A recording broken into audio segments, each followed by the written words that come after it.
the Halifax area, and I just completed the YTF for the Youth Future program through the CCRW.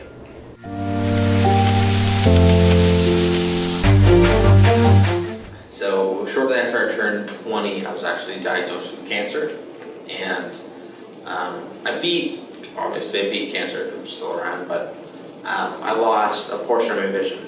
And after I kind of returned to normal life, I wanted to start work again. And I realized after I had started my part-time job again that I wasn't really passionate about what I was doing. I didn't really want to do that long term. So I did some interest inventories with the health system and found that basically my number 1 and 2 careers that I would like are cooking and baking. So I ended up with Stonehearth Bakery and got lots of experience there, but realized that it wasn't really what I wanted to do for the rest of my life because it was a training program. From the accommodations where they would just read out or describe the pictures or read out the slides to some of the really tangible accommodations. Like I was given funding for an OrCam reader, which essentially just reads a page that it takes a picture of and is way out of my price range if I were to purchase it myself, something in the neighborhood of $2,000. But just everything they've done, from the one-on-one time applying for jobs and the job coaching and things like that, it's all been good.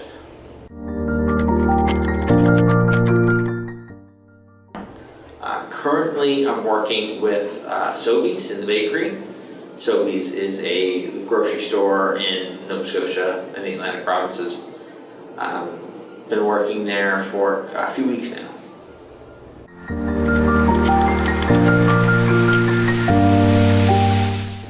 It's been awesome to end up with the goal that I started with.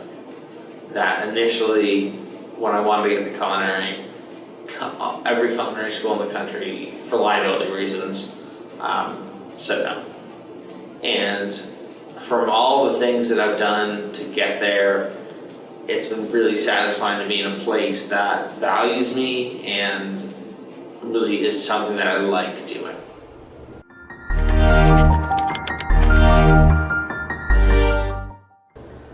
I think I have 2 pieces of advice. First is do it. Secondly is to give it 100%. That I found in life and in everything that you'll get out what you put in most cases. And that's especially true with the YTF program. That if you give 100%, you'll get it back.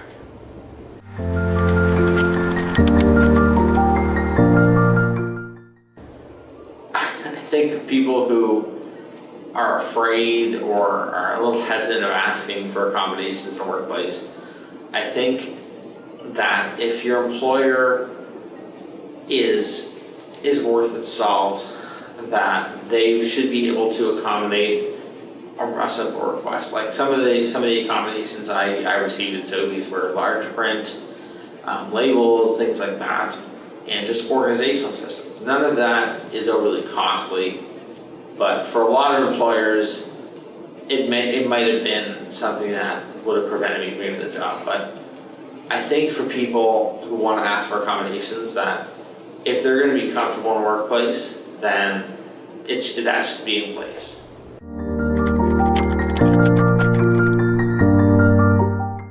I think employers who provide accommodations, if they don't, it's kind of in reverse. That if they don't, they're missing out on so much talent.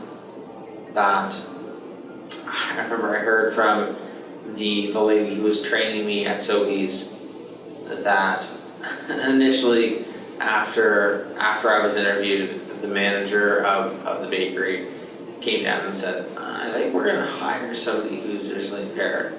And the lady who was training me was kind of hesitant, right? She was telling me.